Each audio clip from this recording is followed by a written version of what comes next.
এটা 100% সে কারো এজেন্ডা বাস্তবায়ন করছে। ফ্যাসিস্ট 8 জন আছেন, আমি আসলাম বাইরে থেকে, আমি আবার চলে গেলাম, এই 8 জন রয়ে গেল। কিন্তু ক্রিকেটাররা ভালো খেলে না, বাংলাদেশ দলের পারফরমেন্স খারাপ, দোষটা হচ্ছে বিসিবি সভাপতির। এইটা আসলে এমনভাবে পারসেপশন ক্রিয়েট করা হয় এখন সোশ্যাল মিডিয়াতে, এটা খুব আরেকটা দুঃখজনক জায়গা আমার মনে হয় যে এই কিছু জার্নালিস্ট বা ইউটিউবার আছেন, তাদের পার্টিকুলার এজেন্ডা নিয়ে এইসব কাজ করেন।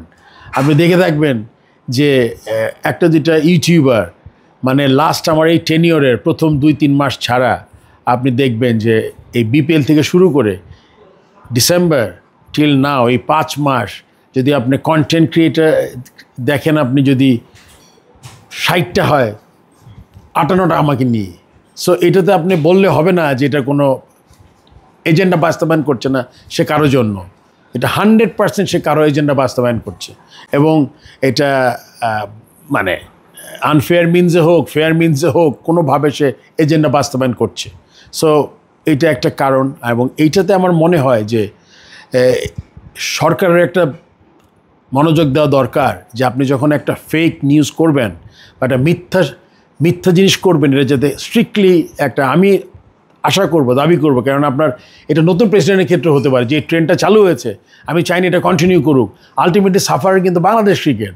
ফারুক আহমেদ চেয়ারে বসছে, প্রেসিডেন্ট মিস্টার XYZ আসবে, কিন্তু চেয়ারটাকে আপনি কলুষিত করবেন না। কলুষিত করেছেন আপনি, এটা যদি একটা ট্রেন্ড হয়, এখন যদি আরেকজন শুরু করে আমিনুল ইসলাম বুলবুলের এগেনস্টে, সে কাজ করবে না এই কাজ করবে, মানে সোশ্যাল মিডিয়ার পারসেপশন পরিবর্তন করার চেষ্টা করবে।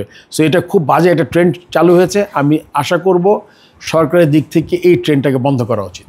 নাজমুল হাসান পাপনকে তারা সবাই বলে ফ্যাসিস্ট, এবং তার অধীনে তারা কাজ করেছে, দে আর স্টিল অ্যালাইভ, তারা এখনও কাজ করছে, বোর্ডে আছে।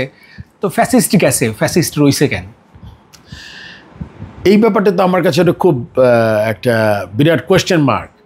আপনি ফ্যাসিস্ট 8 জন আছেন, যদি বলি আমরা ফ্যাসিস্টের দোসর, যেটা বলি আমরা, তারা ফ্যাসিস্ট না হলে ফ্যাসিস্টের দোসর বলি আমরা, তারা এখনও বহাল তবিয়তে বোর্ডে আছেন।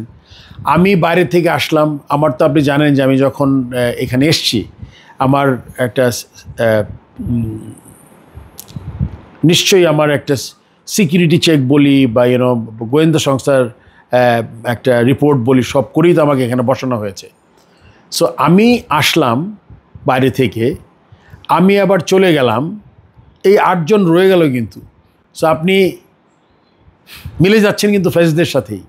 সো এইটার একটা আমার মনে হয় খুব মনোযোগ দিয়ে আমার ক্রিয়া উপদেষ্টা চিন্তা করা দরকার, যেটা কি সময় এসছে যে এদের সবাইকে পরিবর্তন করে আমিনুল ইসলাম বুলবুলের হাতকে শক্তিশালী করার জন্য আপনার নতুন একটা অ্যাটলিস্ট 8-10 জনের একটা নতুন এই বাইরের কাউরে এদের বাদ দিয়ে নতুন কাউকে নিয়ে কাজ করা যায় কিনা, তাতে করে আমার মনে হয় তখন আপনি মূল্যায়ন করবেন আমিনুল ইসলাম বুলবুল কী কাজ করছেন।